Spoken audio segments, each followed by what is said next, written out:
Hello and welcome back to the Stronghold. I'm the Magi and welcome to Midweek Magic, where I want you to grow your collection by winning 2 free Rare or Better ICRs each and every week.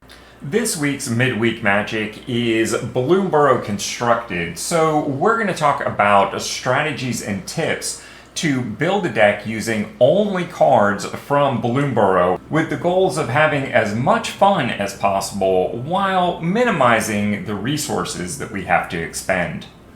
But before we get into all of that, this whole Midweek Magic thing has become a bit of a tradition here at the Stronghold, and it all started with our crack team of researchers discovering that we were the only YouTube channel making consistent, proactive, and timely midweek Magic coverage.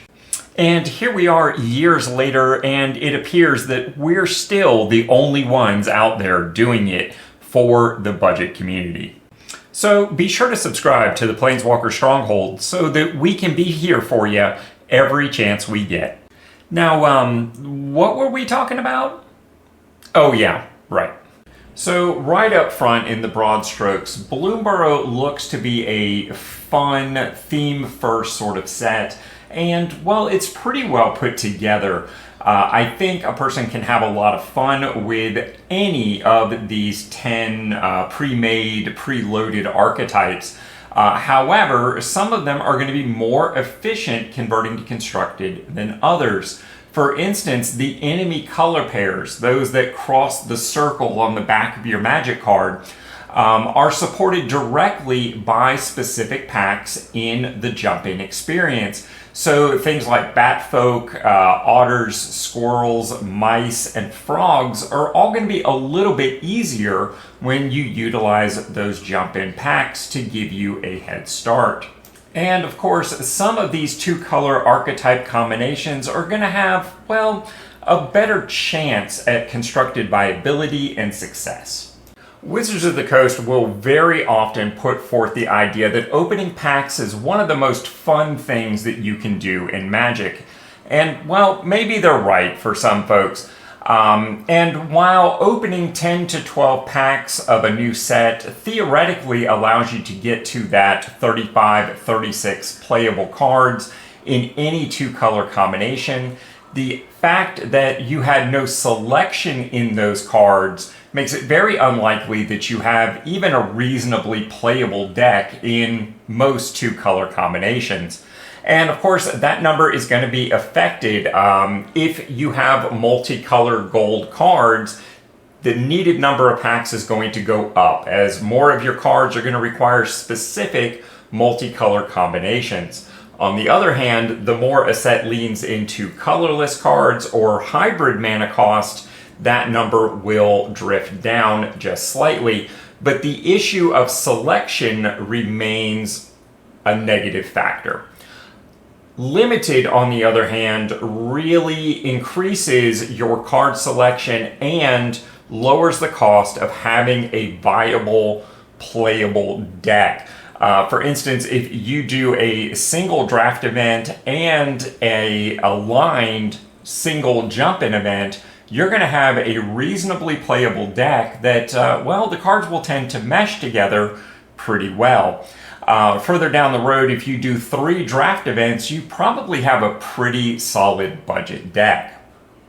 Furthermore, utilizing these sort of limited options will also reduce your required resources 75 to 50%. Normally, utilizing quick draft of a set in season is the most efficient way to build budget decks for us free-to-play players. However, when it comes to this midweek Magic event of only Bloomburrow, it's running between the 6th and the 8th. However, quick draft for Bloomburrow doesn't open until the following day, August 9th. That quick draft limitation, as well as the incentive to hold packs until after you're done drafting, means that for many of us, there are fewer options to put together a deck for this event.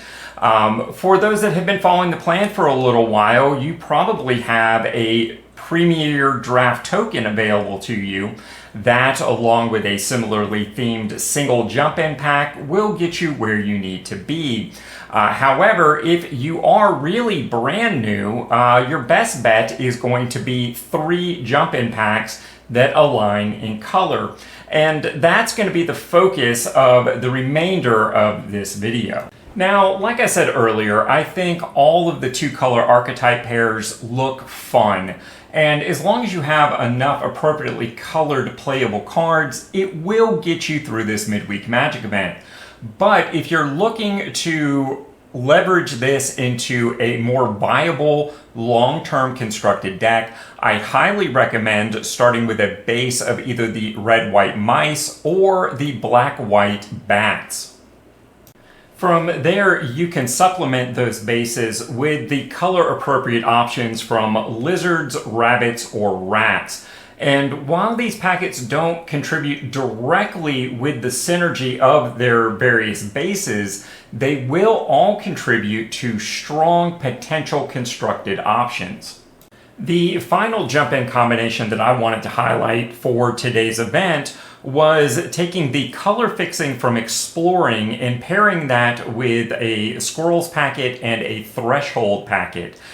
This gives you kind of an interesting Abzan Graveyard Matters sort of deck with some strong green finishers in there as well.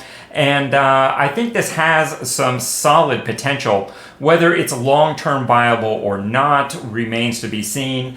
There is also the issue of the potential investments that would be needed for this deck in order to make a 3-color mana base work for us budget players.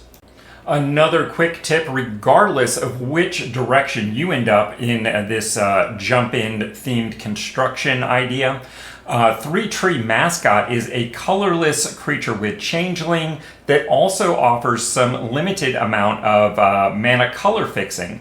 It is available in bats, otters, mice, and squirrels, so it's very likely that you end up with multiple copies of this in your early collection. Similarly, the colorless equipment short bow is available in the mice deck, and while it will do the most work there, it could very easily slot into any of the other options. And lastly, in the colorless concerns is Patchwork Banner, which is available to you as an uncommon in the Rabbits pack, but obviously could fit into really any of these combinations. One should also be aware that the Rats pack as well as the Threshold pack have an opportunity to give you a non-Bloomburrow card, so that may affect your card counts to some extent. Bloomburrow offered several arena reprints, including Banishing Light, Shore Up, and Run Away Together. So if you have older copies of these maybe hiding out in your collection, be aware you can use them in this event. They are considered Bloomburrow only legal, despite the fact that your copy might not have a Bloomburrow set symbol on it. And in seasons past, cards that are available from the list or special guest that can be opened as part of limited play for a set, in this case Bloomburrow, cards like Swords to Plowshares, Ledger Shredder. While these aren't standard legal, they are typically legal in the only Bloomburrow event, and there's some pretty hot cards here. Black, for instance, with Rat Colony and Relentless Rats, those would potentially pair pretty well with any of the rat-based archetypes. Red gives you Kindred Charge, green has both Sylvan Tutor and Toski, and artifacts give you Frogmite and Sword of Fire and Ice, as well as Secluded Courtyard as a potential land. This is another reprint that you might have hiding that might be worth trying in your deck. I believe the legality should be the same this time around, although at time of recording, we don't know for sure. Of course, if you want the inside scoop on all of these special guests for Bloomburrow, definitely consider checking out my Patreon. So there it is, guys. My thoughts on 3 fun decks to be put together from your small collection, as well as everything else to think about with building a deck for the only Bloomburrow Midweek Magic event.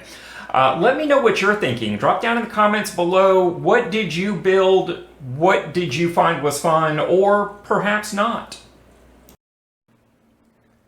And hey, just in case you didn't catch all that, Matt would like you to know that the deck list that we discussed in this video is going to have a link down in the doobly-doo to take you over to Aetherhub, along with a link to any other alternative lists that you might wish to consider. He only asks that you give it a little thumbs up when you're over there checking out the deck list.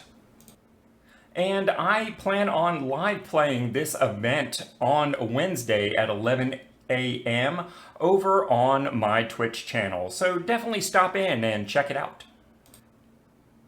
Because the Stronghold is so much more than just a YouTube channel, and you can find links to all of our other social media outlets in our profile. Because at the end of the day, we're all budget players. And as a community, we're stronger together. So like, comment, subscribe, follow, do all those things to show a little love. It's appreciated more than you know.